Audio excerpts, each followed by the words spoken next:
Bana, nazungumza tupo na Mkojani na kulikuwa na usaili ambao aliuposti kutafuta baadhi ya wasanii, tukasema tuzungumze naye. Yeye ni msanii pia anatoa nafasi kwa vijana na kusema kwa support kwenye sanaa.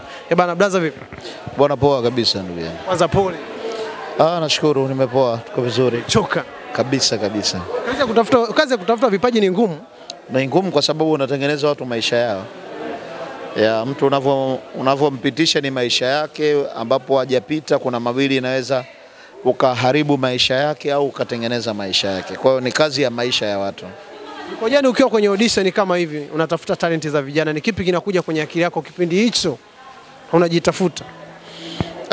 Mimi nishashiriki audition nyingi sana, lakini sikupata nafasi ya kupita. Haikunikatisha tamaa, lakini vijana wengi wamekuwa wakiwa kwenye audition wakikosolewa, inawapa ugumu wa kuona kwamba labda ni mwisho wa safari yao ya kufanikiwa. Leo hii ni audition, nahisi ni audition ya pili unaita kwa mwaka huu hapa. Na ni kwa nini umekuwa unabebanisha? Tuliona audition ya pili uliita ukiwa Chanika. Leo umekuja hapa Kigogo. Kwa nini unakusanya, yani sema natengeneza unakusanya wasanii kwa wengi uanze kwa kazi au?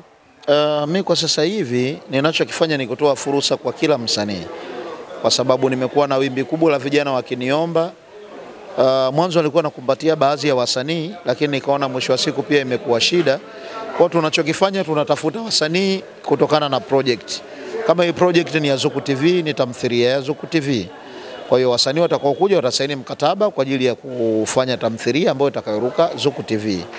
Kwa hiyo nikipata nafasi kutokana na kitu kingine nitaita interview kutokana na kitu kingine.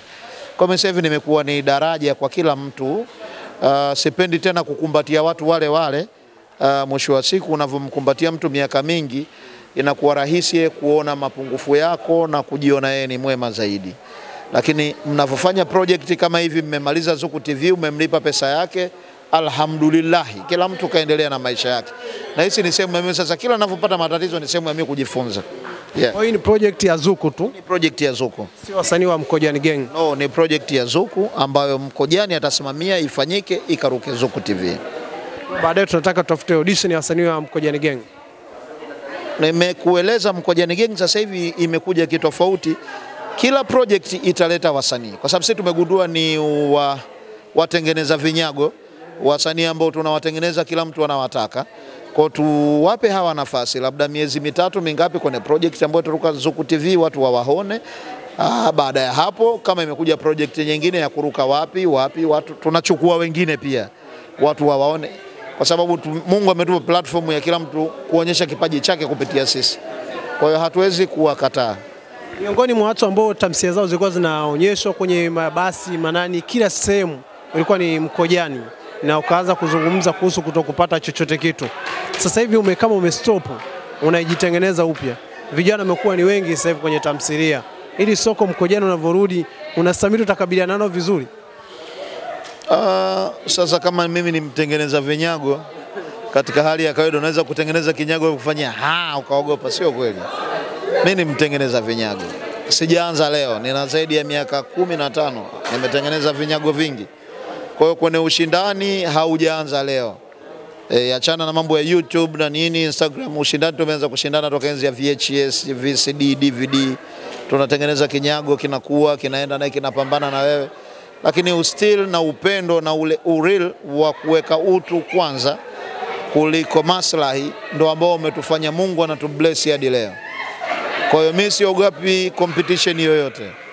Na vijana wangapi ambao umewachonga mpaka leo wametoka na bado wanakukumbuka? Kuna kijana sio kukukumbuka, nataka uniambie. Anasema huwezi kutaja jina lake bila kumtaja Mkojani na Tini White. Kuna vijana wangapi ambao mliwatengeneza na bado wanaendelea kuheshimu na kukumbuka ulichokifanya juu yao? Ni wengi, kwa sababu interview anafanya tofauti, ni wengi. Siwezi kumtaja mmoja kwa sababu nimesaidia vijana wengi. Kuna siku nilikuwa nimekaa nyumbani, kuna binti hadi nimemsahau, anaitwa Lisa Jua Kali. Nilifanya naye zamani hadi mimi nimesahau. Sasa hadi Mama Chitunu ananiambia, "Kwa nini ulishia kufanya naye hata kabla Mama Chitunu yuko shule?" Kumbe kuna mtu alikuwa anaitwa Lisa, kipindi hicho cha Kipupu, alikuwa ni Kipupu gang. Sio, umenielewa? Anafanya interview Wasafi, ananishukuru kwamba mimi niligusa maisha yake. Kwa hiyo ni wengi. Kuna siku nilikutana na Mashalavu akanambia, "Kaka, siku niambia na kipaji cha kuigiza, unaweza ukaigiza." baada hapo nimekuwa naigiza na kushukuru sana. Mimi ni wengi, yani sikumbuke mmoja mmoja, ni wengi kutokana na interview zao. Kuna mwingine anaitwa Samofi, amekuwa akinishukuru kila siku, lakini muda mwingine amekuwa na tabia chafu za kunisema kwamba namdhulumu, ila ananenepa. Mtu ambaye alizungumza akasema huwa hapendi kuona unaandikwa vibaya ama unazungumziwa vibaya kwa sababu wewe ndio ulimtengeneza, na leo umemwaminisha kwa jamii, anaishi vizuri na anapata mashavu kupitia wewe. Anaitwa Ngoma Nagwa. Ngoma alisema mimi Ngoma hamna ngoma bila Tini White na Mkojani. Ni kipi ambacho Ago nakiona kwa Ngoma Nagwa? Kwa sababu alisema mlimchukua kwa muonekano wa uuni mkamtengeneza na hakuwa naamini kama kwenye mambo ya uigizaji. Ni kipi ambacho Ago nakiona kwa Ngoma Nagwa? Ngoma Nagwa kwa ukuaji wake alini disappoint, lakini baadaye akaja akagundua kwamba hizi harakati zipoje. Sasa hivi ana lebo yake ya Nagwa Films. Tumekuwa tukishirikiana akija kutafuta mawazo kwa baba yake, mjomba wake. Kwa hiyo na leo ni birthday yake tarehe 19 leo. Kama mtanikatia hiki kipande naweza kumuishi. Happy birthday Maniga. Wewe unajua ambapo tumetoka, harakati zimekuwa nyingi, au sio bwana? Enzi ya kumpiga yule jamaa kule mpaka tukapelekwa polisi. Nikaenda polisi kwa niaba yako, nikakaa ndani ili wewe nikutetee. Wewe unajua mjomba wangu. So anajua mwenyewe yani tumepambana vipi hadi kwa Ngoma Nagwa. Kwa hiyo leo ni birthday yake tarehe 19 mwezi wa 7. Naomba hiki kipande mumtagi akione. Damu yangu sana, chafu yangu. Yani sina mengi, wewe unajua. Kabisa. Mwanangu kabisa. Yani mwanangu kabisa. Series za Mkojani za umekuwa na post sasa hivi full movie kwenye YouTube. Watu wanataka kujua. Zile ulizokuwa unazipost za zamani usazitengeneza. Tunataka kujua series mpya ya Mkojani inatoka lini? Inatoka tarehe 21, inaitwa Mama Asijue. Mwezi huu ambayo ina vijana wapya watupu. Inaitwa Mama Asijue. Mashabiki wangu kuna wengine wanafika mbali hadi wananitukana. Kuna muda inabidi na mimi nipumzike pia. Siwezi kuwa nafanya series muda wote, kuna kuumwa, kuna changamoto, kuna kusafiri. Kwa hiyo najua ni muda mwingi, sio kawaida ya Mkojani Gang, lakini kupitia pia changamoto ambazo zimepitia tukasema tu relax kidogo. Tukitulia turudi tena, tunarudi upya. Inaitwa Mama Asijue. Watu wakae huko YouTube kuanzia tarehe 22 na yeke maximum. Mwanao Samofi yupo? Samofi yupo sasa. Samofi unajua Samofi kwa nini Mkojani Gang ana hisa. Yani sio msanii tu. Anaokota. Anaokota. Alafu yeye ndo bingwa wa kuchonganisha wasanii wa Mkojani Gang na Mkojani. Alafu yeye yupo. Ondoka na baki. Yeye kabaki. Akikaa kuna hiyo Mkojani dhuluma, lakini yeye yupo. Kwa hiyo akili wewe ambaye umekuja Mkojani Gang, akili mtego huo.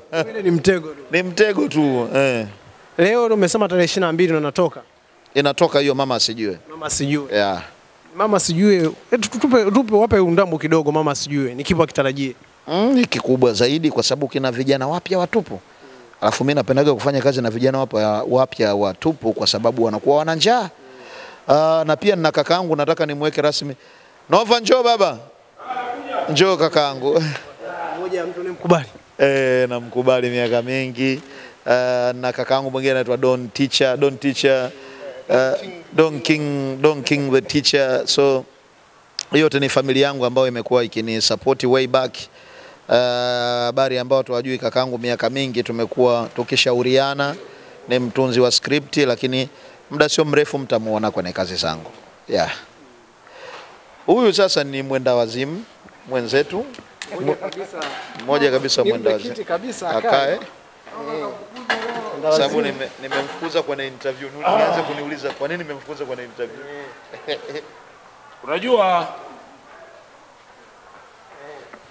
Unajua sisi wasanii tunaitwa sijui wakubwa maarufu wakongwe. Wakati mwingine casting zinahitajika. Sasa watu wanakuwaga ni waoga. Kwa hiyo mimi nimekuja kwa njaa zangu. Nimekuja hapa kwa sababu ya njaa zangu. Lakini nimekuta majaji hawa si watenda haki. Hawaja kutendea haki. Kwa sababu mimi hata namba sikupewa na nilifuzwa kama mtoto. Labda alipanga ndugu zake awafanyie usairi, na sisi tuna shida zetu, tunataka hizo kazi tufanye. Na maana alikuwa na Samofi. Samofi ni mpumbavu mmoja afa na roho mbaya. Mimi nakwambia ukweli kwa sababu mimi Samofi ndugu yangu. Mimi mtoto wangu wa kwanza kuzaliwa, mtu wa kwanza msanii wa kwanza kumwona mtoto wangu ambaye mwaka umeta form 6 ni Samofi. Lakini Samofi alivyoona mimi tu, chuki zikaanza. Ukimwona mwanaume anamwanya, unamwanya shida. Umeona sababu ya kumkataa kwenye interview? Anamtukana tajiri. Anamtukana tajiri baada ya kumpamba. Kwa hiyo hapo wenyewe pia kakosa kazi. Wako mashabiki wasishangae, kakosa kazi. Watu msamehe. Tunamsamehe na mimi pia nimemuita kwa sababu sikumuita aje kufanya usaili, lakini kwa sababu hii ni project kubwa kutoka Zuku TV, tunahitaji marejendi kaka zetu kama hawa ambao walianza. Ni kipi ambacho waga unajifunza kwa marejendi hao walichonga njia na leo nyinyi mnapita kwenye njia ambazo wamezitengeneza wao? Ni kipi ambacho unajifunza ukikutana naye kama hivi? Ama bwana, njaa hawaiki katika mfuko mweupe. Hawa hawataki lenji, hawataki kuwa na gorofa, hawataki kuwa na slay queen. Hawa wanachoangalia ni kazi, uhalisia na kipato ambacho kinapatikana. Lazima tuwe wa kweli. Hii industry ya film kipato chake ni kidogo. Wamechonga njia na sisi tunachonga. Unajua kila baada ya miaka 5 kuna watu wanachonga njia mpaka anakuja majukwaa mengine. Lakini vijana ambao wanaingia sasa hivi, watoto wa 2000 kwenye tasnia, wanakuja na matamanio makubwa mno ya kuamini kwamba ukishuti tu ushatajirika. Ndio maana wengine wanaingia katika kashfa, wengine wanakuwa na mambo ya hovyo. Kwa hiyo sisi tulijifunza kutoka kwa kaka zetu. Ni real walitufundisha kwamba sanaa ya Tanzania tunatakiwa tupambane ili tufikie mafanikio. Tukubaliane na kila hali. Ni kipi baza baba ama nasemeza kusema baba kwenye umri ni baba? Ni kipi ambacho unakiona kwenye sanaa sasa hivi kwa vijana ambao wanakifanya ambacho unaona kabisa ni kama hakipo kwenye maadili ambayo mkiafanya nyinyi? Kwanza sio maadili. Kwanza wasanii, mimi naomba naanza mwanzo. Wasanii tusiogope interview. Kwa sababu nianza mimi kushuti 99. Kwa hiyo kadri ninavyokwenda nabadilika. Kwa hiyo wakati mwingine mabadiliko yako unaweza kufika sehemu kama hizo utakuwa kumbe mbadilika, unafanya hivyo vitu. Kwa hiyo wasanii wa sasa hivi wamekuwa wengi ni waoga na wataka kiki. Kiki zipo, hakuna maisha bila kiki. Unazungumzia Mkojani na Samofi. Amenidhulumu. Wamenidhulumu haki yangu ya kimsingi, haki yangu ya katiba. Ingewezekana hata Mama Samia angewakamata hawa. Kwa sababu mimi nimekuja hapa kuja kutafuta maisha.